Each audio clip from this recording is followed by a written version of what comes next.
నమస్తే అని బోస్ కుమారి. పవన్ కళ్యాణ్ గారు చేసినటువంటి ఒక వినూత్నమైనటువంటి ఆలోచన, థియేటర్లలో ప్రజా సమస్యలు పరిష్కారం. అంటే మన ఊరు మన మధ్య అనేటువంటి విధంగా పెట్టేసి అక్కడే సమస్యలు పరిష్కరించేసి ఆ సమస్యలు తెలుసుకొని వాటికి అంటే ఆ సమస్యలు తీరేటువంటి మార్గాలు వెతికేటువంటి పనిలో ఆయన ఉన్నాడు. నిధులైతే ఉన్నాయి విపరీతంగా. ఇంతకు ముందు దారి మళ్లించేశారు, పంచాయతీరాజ్కి సంబంధించి విపరీతం దారి మళ్లించేసి ఇష్టానుసారం వాడుకునేవాళ్ళు. కానీ పంచాయతీలకు సంబంధించి కేంద్రం కూడా బాగా డబ్బులు ఇస్తుంది.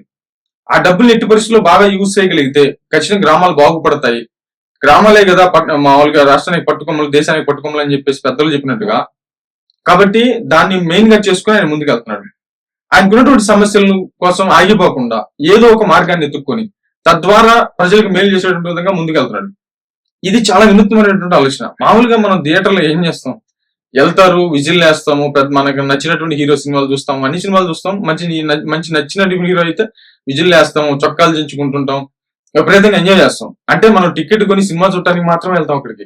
కానీ థియేటర్లు అంటే ఆయన ఒక కళామతుల బిడ్డగా దాన్ని కూడా చివరికి అంటే ఒక పెద్ద హీరో ఉన్నటువంటి స్టార్డమ్ ని ప్రజల కోసం ఎలా యూజ్ చేశాడో చివరికి దాన్ని ఆయన కనపడేటువంటి థియేటర్లను కూడా ఇప్పుడు డబ్బులు సంపాదించుకోవడానికే కదా థియేటర్.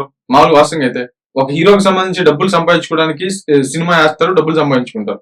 అంటే ఒక బిజినెస్ వాస్తవంగా మాట్లాడితే. కానీ అలాంటి థియేటర్స్ ను కూడా మరి పవన్ కళ్యాణ్ గారు ప్రజాసేవ కోసం యూజ్ చేసుకుంటున్నాడు అని అంటే అసలు ఇంతకంటే వినూత్నమైన ఆలోచన ఉండదమ్మా. నిజంగా చాలా అంటే చాలా గ్రేట్ అనేటువంటి విషయం. అంటే ఏమైనా కూడా ఎక్కడి నుంచి వస్తాయంటే, ఎలా వస్తాయంటే ఇలాంటి ఐడియాలు ఏ రకంగా అయినా సరే ప్రజలకు మేలు చేయాలి, ఏ రకంగా అయినా సరే ప్రజల డబ్బు ప్రజలకి ఇచ్చేయాలి, ప్రజలు బాగుండాలి, అంటే ఒక గ్రామాలు బాగుండాలి, రాష్ట్రం బాగుండాలి, దేశం బాగుండాలని ఎవరైతే బలమైనటువంటి సంకల్పం ఉంటుందో, సంకల్పం ఉంటే చాలు. నేను కూడా చెప్పాను, మనసు ఉంటే మార్గం ఉంటుంది.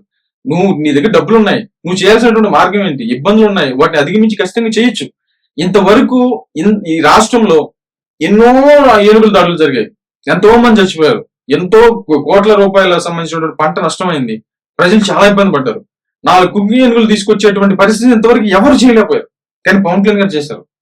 అట్లాగే ఉంటది. సమస్య ఏంటి, దానికి పరిష్కారం ఏంటి, పరిష్కారం ఖచ్చితంగా ఉంటుంది. దానికి కొంత లొంగాలి, కొంచెం బతిమలాడుకోవాలి, కొన్ని పనులు దగ్గర నుంచి చేయించుకోవాలి, ప్రజల కోసం వెళ్ళాలి, తప్పదు. హోదాలు గీదాలన్నీ పక్కన పెట్టేసి ప్రజల సమస్యల కోసం వెళ్ళాలి. అట్లాగే నాయకులు లేరని కాదు, కానీ చాలా సమస్యలు పవన్ కళ్యాణ్ గారు పరిష్కరిస్తున్నటువంటి పరిస్థితులు అయితే ఉన్నాయి. ఈ వినూత్నమైనటువంటి ఆలోచన, థియేటర్లకు వెళ్ళిపోయి ఆ థియేటర్లో డైరెక్ట్ గా వాళ్ళు మాట్లాడితే ఈయన సమాధానం చెప్పేసి దాన్ని వెంటనే అక్కడే పరిష్కరించేయడం. అబ్బా, నిజంగా అయితే మాత్రం హ్యాట్స్ ఆఫ్ చెప్పాలి అసలు వాస్తవంగా అయితే. కానీ ఏ మీడియా కూడా పట్టించుకుంటున్నటువంటి పరిస్థితులు లేవు. దీనికి చాలా మంచి ఆలోచన. మరేమి తెచ్చు